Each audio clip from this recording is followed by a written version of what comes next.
여기 대치동 애들은 공부 많이 하기 때문에 한 중학교 2, 3학년 되면은 애들한테 물어보잖아요. 너 태어나서 문법책 몇 권 봤어?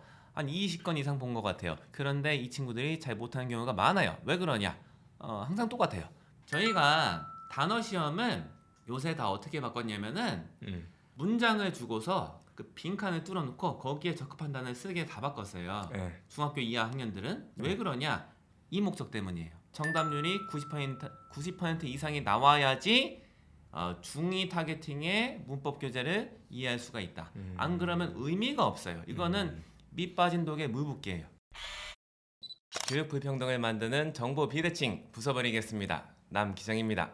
백시영입니다. 이번 편은 지난 편에서 우리가 독해의 모든 것을 다뤘듯이 문법의 모든 것을 한번 다뤄볼 생각입니다. 저희 학원에서 배운 학생들 중에 상당수는 중학교 졸업하고 나서 고등학교까지 들어갔는데 고등학교 때 들어가서 문법은 정말 공부할 게 없었다. 그래서 참으로 감사하다.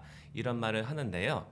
어떻게 이것이 가능한지 그 방법을 설명해 드리는 시간이 되겠습니다. 일단은 문법을 왜 배우냐? 이런 걸 먼저 정리했으면 좋겠어요. 우리가 많은 경우에 이유를 모르고 배우는데 이렇게 하면은 재미가 없어요. 기억도 안 남고요. 그래서 왜 배우는지 먼저 말씀드리면 첫 번째 이유는 뭐냐? 의사소통을 정교하게 하기 위해서 배웁니다. 제 한국인 친구가 있었어요. 그리고 흑인 미국인 친구가 있었는데 같이 놀았습니다. 그런데 이제 그 흑인 미국인 친구가 늦었어요. 그래서 그 친구가 한국인 친구가 말한 거예요. I am mad about you. 이렇게 썼거든요. 이게 무슨 뜻이냐면은 나 너 정말 좋아해. 이런 뜻이거든요. mad at 하면은 화가 났다는 거고 mad about 하면은 정말로 좋아한다는 뜻인데 이 친구는 이런 거를 구별하지 않고 쓴 거예요. 이럴 때 의사소통이 잘 될 리가 없잖아요. 아니 얼굴 표정은 화난 표정일 거 아니에요? 예. 이게 이래야 돼요. I'm mad at you, man. 예. 근데 이제 I'm mad about you 하면 this is not right. 이런 게 생각나고 의사소통에 굉장히 중요한 역할을 합니다. 그리고 두 번째는 뭐냐?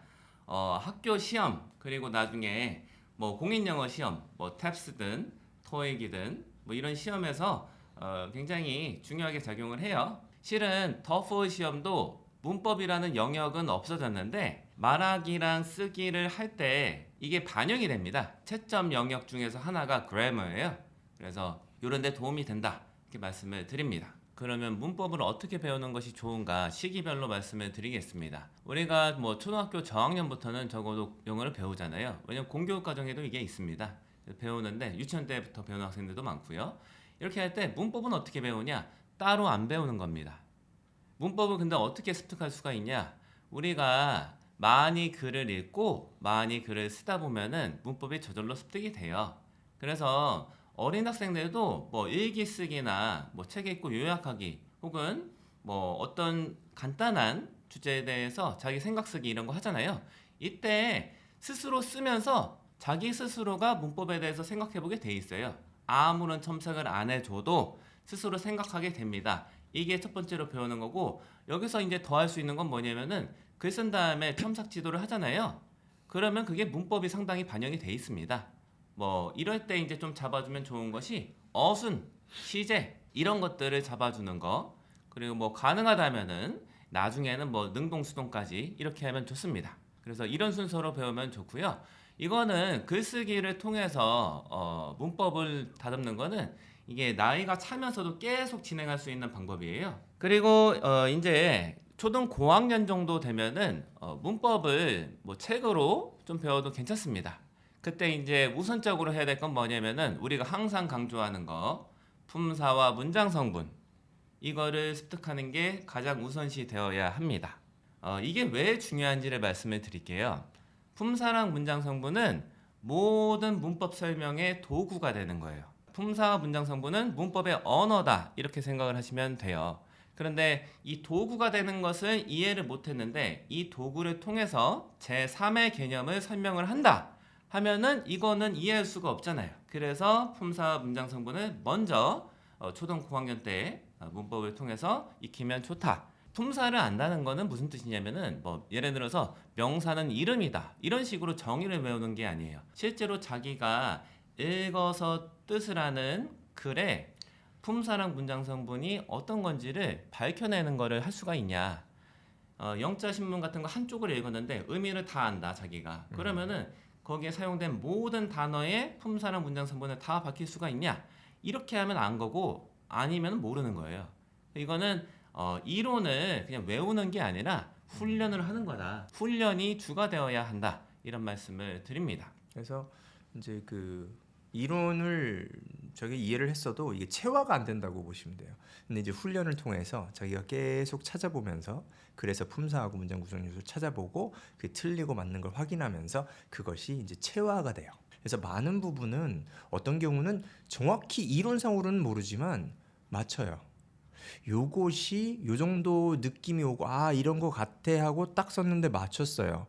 요 정도가 왔을 때는 아 이제 문법책을 읽어도 좋다. 요럴 때가 온 거고 그 전에는 이제 문법책이 이해가 잘 안 되게 돼요. 근데 참 이상한 거는 대부분의 문법책들은 품사랑 문장 구성 요소를 이 정도 감을 가지고 있다는 걸 전제하고 써놨기 때문에 학생들 입장에서는 굉장히 힘든 경우가 많죠. 그래서 이걸 어떻게 접근할 거냐 이렇게 생각하실 수가 있는데요. 일단 저는 실은 이 품사랑 문장 성분에 대해서 개인별로 학습자별로 이게 습득 격차가 굉장히 크다 이렇게 생각을 해요. 제가 여태까지 봐온 게 이거예요. 그렇기 때문에 요거는 실은 약간 개별 지도식으로 호칭을 받아야 된다. 그래서 뭐 현실적으로는 저는 그냥 뭐 과외 선생님, 문법 과외 선생님 있어요. 전문 과외 선생님. 요거를 붙이시는 게 확률이 그나마 제일 높다. 이렇게 생각을 하고요. 이게 좀 힘든 상황이시다 하면은 저는 생각하는 게 이제 우리 시중 교재 중에서 Grammar Zone 입문편이라고 있습니다. 그게 다른 교재에 비해서 품사랑 문장 성분이 훈련이 되는 비중이 높아요. 이게 주를 이루는 책은 아닌데 한 2챕터 정도가 품사랑 문장 성분 훈련하는 이론 설명도 있고 이런 부분이 있거든요. 이 책으로 공부하시면은 그나마 시중 교재 중에서는 최선의 방안이 아닐까 이렇게 생각을 하고요. 그게 힘드시다 하면은 저희 학원에 오시면 됩니다. 그래서 이제 그 감이 안 오실 수도 있어요. 이게 뭐 어떻게 이걸 지도하는 거고 어떻게 훈련하는지 이걸 언제 한번 보여드려도 좋을 것 같은데요. 맞습니다. 이건 저희가 뭐 지필 중에 있기도 한데요. 아, 거의, 그렇죠. 마무리 단계에 있어갖고 곧 예. 이제 시중에서 만나보실 수도 있을 것 같습니다. 자 그러면 이 책을 어떻게 활용할지를 이제 또 말씀을 드릴게요. 문법책은 한 권을 여러 번 보는 것이 가장 좋습니다. 자기가 문법에 이제 익숙하지 않다 하면은 적어도 이 Grammar Zone 입문편을 5번 이상 보세요. 보는 방법은 처음에는 이론이 써 있을 거예요. 이론을 봐도 대부분의 학습자들은 이게 온전히 무슨 말인지 파악하기가 힘들어요. 거의 불가능합니다. 그렇기 때문에 이론을 어느 정도 파악한 다음에 어느 정도 머리에 담아두고 거기에 딸려 있는 문제를 풀어보는 거예요. 푼 다음에 채점을 하잖아요. 틀리는 게 나올 거예요. 분명히. 그러면은 그거에 대해서 오답 정리를 확실하게 해줍니다. 오답 정리라는 건 무엇이냐면은 이 문제는 이론이랑 연계시켜서 출제가 되거든요. 그럼 내가 이제 문제 틀렸다는 거는 이론에서 설명하는 포인트를 캐치를 못했다는 거예요. 상당 부분은. 그래서 이때 다시 이론으로 돌아가서 어떤 이론의 어떤 부분을 내가 놓쳤는지를 파악하고 그거를 다시 적용하려고 시도하는 거. 그래서 다음번에는 맞출 수 있도록 만드는 게 오답 정리입니다. 오답 정리만 갖고도 이제 영상 한 편이 나오는데 이 정도로 일단 말씀을 드리고요. 이 사이클을 반복하는 거예요. 이론 읽기, 문제 풀기, 오답 정리 하고 다시 이론을 읽어요. 이거를 5회독 하는 거예요. 그러면은 회독 수가 반복이 될 때마다 쌓아질 때마다 다시 이론을 보게 되는데 다시 볼 때마다 이론이 다르게 느껴질 거예요. 이거를 적어도 5번 이상 하면은 아 이게 이런 소리였구나 그제서야 감을 잡으실 수가 있을 겁니다. 그래서 문법책은 여러 권을 그냥 보는 게 실은 비추예요. 한 권을 여러 번 보는 게 좋다. 네. 그리고 이게 완전히 숙달이 됐다 하면은 그 비슷한 난이도의 다른 교재를 문제풀이용으로 활용해도 되는데 그게 아니고서는 한 권을 계속 보는 게 나아요. 이렇게 말씀을 드립니다. 자, 그래서 이 정도를 하고 중학교에 입학을 했다. 중학교 1학년 학생이다. 그러면 이 다음에 어떤 교재를 쓸까 이렇게 고민이 되실 텐데 이때는 중1 타겟팅의 교재를 쓰기보다는 중2 타겟팅의 교재를 쓰는 게 좋습니다. 왜 그런지 말씀을 드릴게요. 문법이 대체로 구성이 이렇게 한 학년별로 이렇게 돼 있는데 단계가 넘어가게 돼 있는데 중2랑 중3은 난이도 차이가 거의 없어요. 근데 중1에서 중2는 이 차이가 굉장히 커요. 그리고 어떤 특징이 있냐면은 중1 타겟팅의 문법 문제는 문법적인 사고를 특별히 하지 않아도 거의 다 그냥 느낌으로 풀었을 때 맞출 수 있는 것들이에요. 그래서 내가 진짜 문법적으로 생각하는 훈련을 하고 있는 게 맞는지 확인하고 싶으시면은 중2 타겟팅의 교재를 사용하시는 게 맞습니다. 그럼 이제 문제가 가시화가 돼요. 아, 내가 문법 이론을 무시하고 그냥 문제는 그냥 되는 대로 풀었구나. 이게 인지가 되는 게 중2 타겟팅의 교재거든요. 그렇게 쓰시는 거를 권해드리고요. 그리고 이걸 했는데 도저히 막 이게 틀리는데 이해가 안 된다. 이런 경우가 굉장히 많이 발견이 될 겁니다. 그때 문제가 되는 거는 역시나 뭐냐? 원인은 품사랑 문장 성분이 안 다져져 있는데 그거보다 어려운 거를 배웠기 때문에 습득이 안 되는 거예요. 이럴 때에는 다시 품사와 문장 성분으로 돌아가서 익혀보는 것입니다.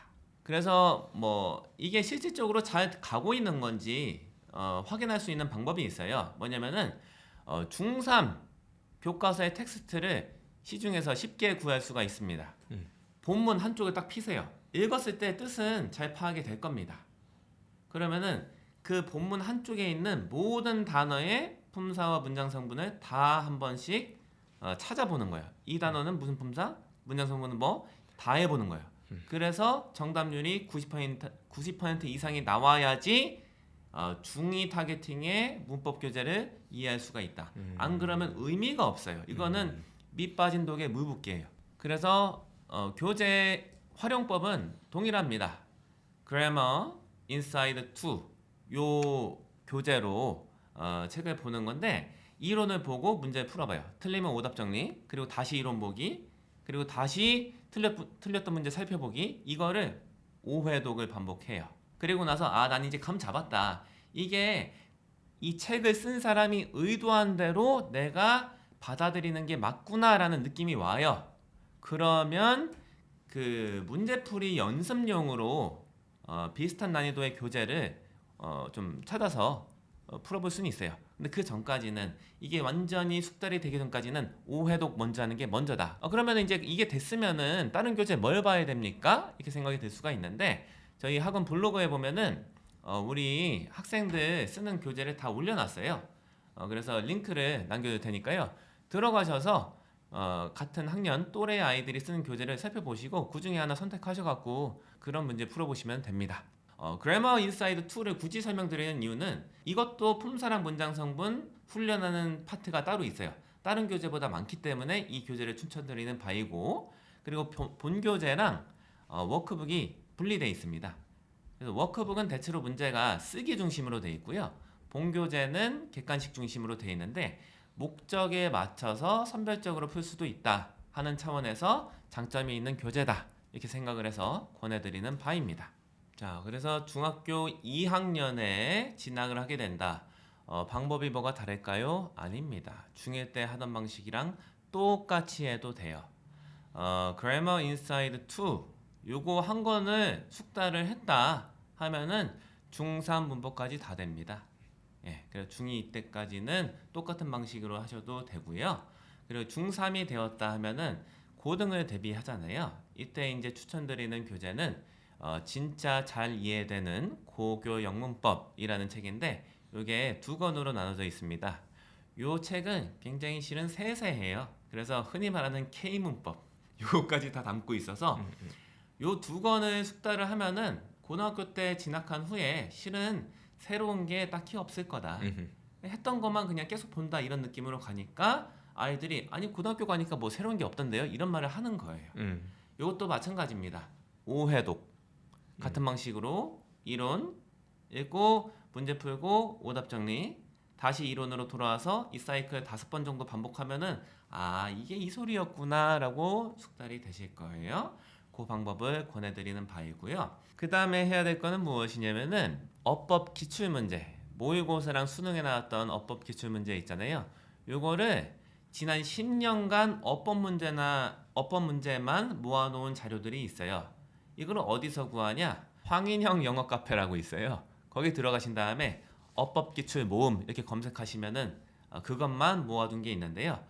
요것만 다 풀어도, 그리고 여러 번 틀린 거 곱씹어 봐도 고등학교 때 가서 할 게 없다. 뭐 이제 특정 시험 기간에는 그 주로 나오는 문법 같은 거 체킹하시면 되고요. 새로운 게 없습니다. 그래서 궤도에 오른 채로 고등학교 진학할 수가 있다. 이렇게 말씀을 드리는 바입니다. 자, 그리고 혹시나 만약에 고등학교 때부터 시작을 한다 하는 학생은 자기 학년 생각하지 말고 아까 저희가 말씀드렸던 거 있잖아요. 품사랑 문장 성분부터 쫙 이렇게 훈련하시면 되고요.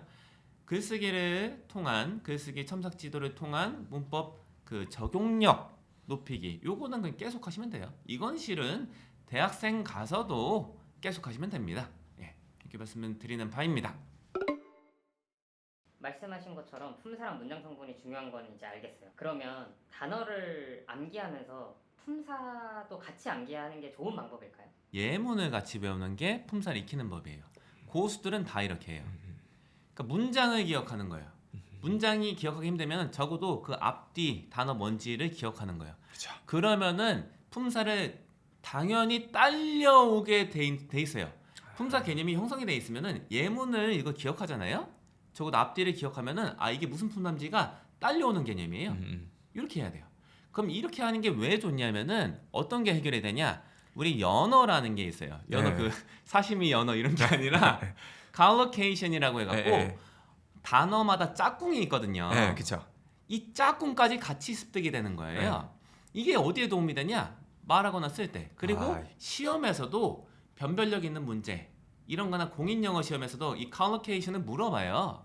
거기서도 다 활용이 되니까 품사만 이렇게 명사다 이렇게 하는 것보다 훨씬 더 활용도가 높고요. 그리고 뭐가 또 좋냐면은 단어의 느낌, 어감, 뉘앙스까지 알 수가 있어요. 이게 어겨지면은 의사소통에 지장이 생겨요. 단어마다 긍정적 단어다, 부정적 단어다, 중립어다 이런 게 다 있잖아요. 예문을 같이 안 익히면은 이게 망가지는 거예요. 그리고 또 뭐에 좋냐? 우리 실제로 말하거나 글 쓸 때는 그 하나하나 퍼즐 맞추듯이 따지면서 이렇게 말하거나 글 쓸 수가 없어요. 실제로 대화할 때 어떤 표현을 쓰려면 어떻게 해야 되냐면은 통으로 이게 다 있어야 돼요.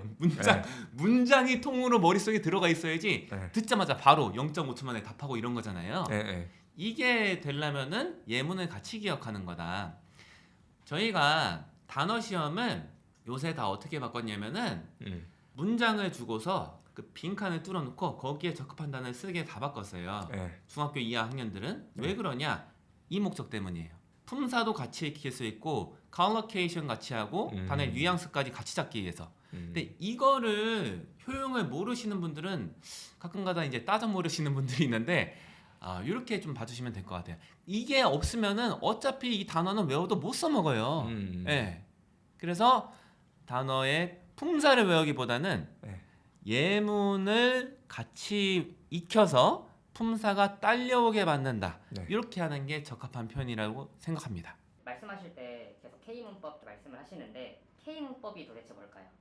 K문법은 뭐냐면은 원어민도 잘 모르는 다소 지엽적이고 알았을 때 효용이 아주 크지 않은 문법. 대표적인 게 어떤 거냐면은 투부정사의 용법, 현재 완료의 용법. 뭐 예를 들어서 뭐 문법 체계는 뭐 or로 끝나는 거는 그 비교급일 때 than 못 쓰고 to를 쓴다. 그래서 뭐 he's senior to me 이렇게 이게 맞다 해서 이것도 내신에 나오고 이러는데 실제로는 이런 표현은 거의 안 쓰거든요. 뭐 효용이 없진 않아요. 투부정사 용법 같은 것도 실은 이게 품사거든요. 용법이 실은 품사 물어보는 거예요. 이 명사 용법은 명사로 쓰인 거고 형용사 용법은 형용사로 쓰인 거고 부사 용법은 부사로 쓰인 거예요. 그래서 품사 개념이 있으면은 이거 따로 안 배워도 그냥 다 알아요. 대부분 학생들은 이 학습 취지에 맞지 않게 그냥 외우니까 한국어로 해석한 다음에 그 할 이런 뜻이면 형용사 용법 이렇게 외우니까 의미가 없어요. 이런 게 K 문법이에요. 그러니까 효용이 크지 않은데 너무 중점적으로 생각하는 거. 그래서 전반적인 균형을 깨부수는 그런 문법이 K 문법이다. 그럼 요거를 어떻게 대응해야 되냐? 이 정도로 하면 될 것 같아요. 이게 영어에서 아주 중요한 부분은 아니다. 그런데 해가 되는 건 아니다. 그래서 알면은 나쁘진 않은데 중점은 아니니까 시험이 예를 들어서 고등학교 때 되면은 투부정사 용법, 현재일 용법 이런 거 안 나와요. 그러니까 이런 게 중학교 때 나오면은 아 이런 게 있구나, 아 이게 약간은 세분화 시켰을 때 이런 게 되구나 해서 한번 생각해보고 이것도 뭐 영어 학습에 도움되기는 하겠지만 이거를 주로 삼으면 안 되겠다 정도의 마음가짐으로 접하는 게 좋습니다. 많은 초등학생 자녀를 둔 부모님들이 궁금해하실 것 같은데 문법을 언제부터 배우면 될까? 문법을 따로 배우는 거는 한 초등 고학년 정도부터 시작하는 것이 현실적으로 대체로 괜찮아요. 왜냐면 적응기가 필요하거든요. 이게 늦게 완전 늦게 시작하면은 몰아쳐야 되거든요. 이거를 야 2달 안에 이거 끝내야 돼. 문법 특강 들어야겠다. 2달 완성. 이런 식으로 하니까 애들이 이거를 뭐 익숙하지 않고 막 짜증이 막 나는 거예요. 아 문법 너무 싫어. 영어 싫어. 이게 되는 이유가 너무 단기간에 많은 걸 기대하니까 이게 다 망가뜨리거든요. 그래서 초등 고학년 때부터 하면은 그렇게 막 러시하듯이 할 필요가 없어요. 그래서 단계적으로 그때부터 하면 돼요. 그래서 초등 고학년부터가 괜찮고 초등 저학년 때에는 그 이하 나이에는 문법 측의 들이밀잖아요. 이건 실은 안 좋을 가능성이 굉장히 높아요. 사람들이 언어를 약간은 구조적으로 인지하는 그런 나이대가 있습니다. 발달 단계상. 그게 안 맞아요. 어거지로 주입하면은 이게 망가질 수가 있기 때문에 초등 저학년 때에는 문법 책으로 문법을 공부한다는 건 실은 저는 권해드리고 싶지 않습니다. 똑같이 문법을 배워도 성취도가 다른 학생들이 있잖아요. 어디서 오는 차이일까요? 독서량이 많은 친구들은 빨리 배워요. 그리고 이미 어렴풋하게라도 그 문법 개념들을 다 가지고 있어요. 그래서 이게 약간은 뭉게 이게 약간은 어렴풋하게 자리 잡고 있기 때문에 그거 위치만 싹싹 이건 여기고 이건 여기야 이렇게만 잡아주면은 끝이에요. 근데 독서가 안 된 친구들은 이게 어렴풋한 게 없어요. 그래서 처음부터 다 쌓아야 되거든요. 요게 차이입니다. 그 언어가 만들어지고 그 다음에 그걸 분석해서 문법을 만드는 거랑 같은 원리인데요. 아이들 스스로 언어적인 능력이 생기고 그것을 이제 분석해 보면은 그게 이제 문법으로 이제 이론화가 되는 거잖아요. 근데 이제 언어 능력 자체가 부족하니까 그 작은 언어량을 가지고 분석을 해도 잘 안 되는 거죠. 문법을 공부해도 잘 안 느는 느낌이 들어요. 그거는 왜 그럴까요? 아 여기 대치동에도 이런 애들 많아요. 여기 대치동 애들은 공부 많이 하기 때문에 한 중학교 2, 3학년 되면은 애들한테 물어보잖아요. 너 태어나서 문법책 몇 권 봤어? 한 20권 이상 본 것 같아요. 이렇게 말하는 애들이 상당수입니다. 그런데 이 친구들이 잘 못하는 경우가 많아요. 왜 그러냐? 항상 똑같아요. 품사랑 문장 성분이 안 돼 있다.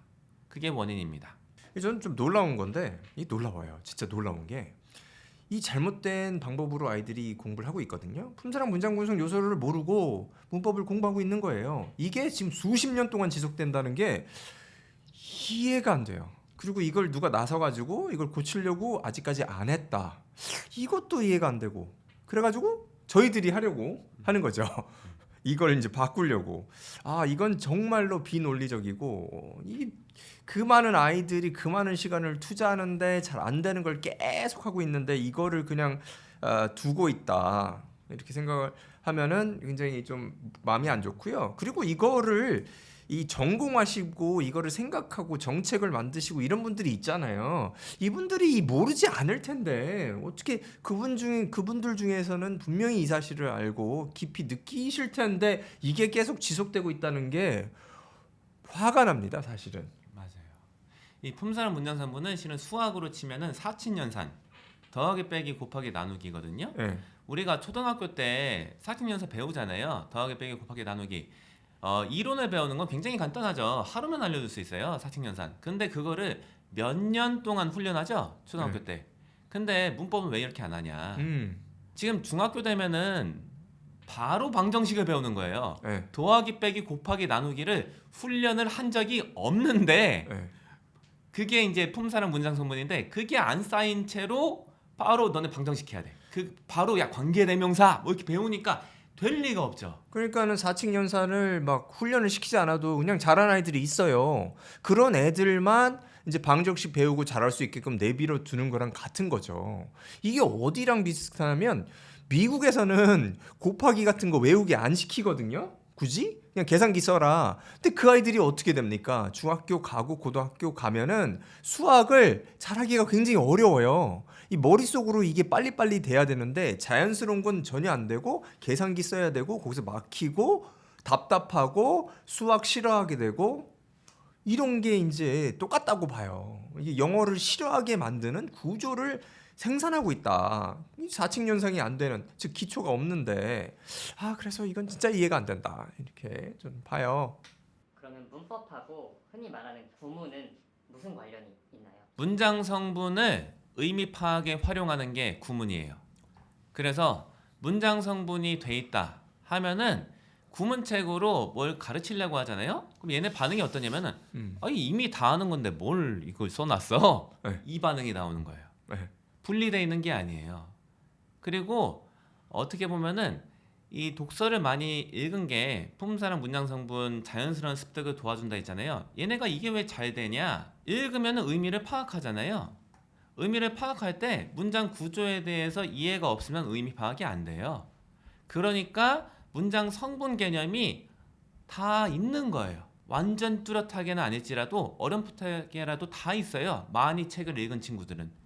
그리고 이게 구문이에요. 같이 가는 거예요. 의미랑 문법은 구별할 수가 없어요. 그래서 요게 분리돼 있다고 생각하는 사고방식 자체가 위험하다. 오늘은 문법의 모든 것에 대해서 이야기를 나눠보았습니다. 이번 편은 이 정도로 할까요? 네. 감사합니다.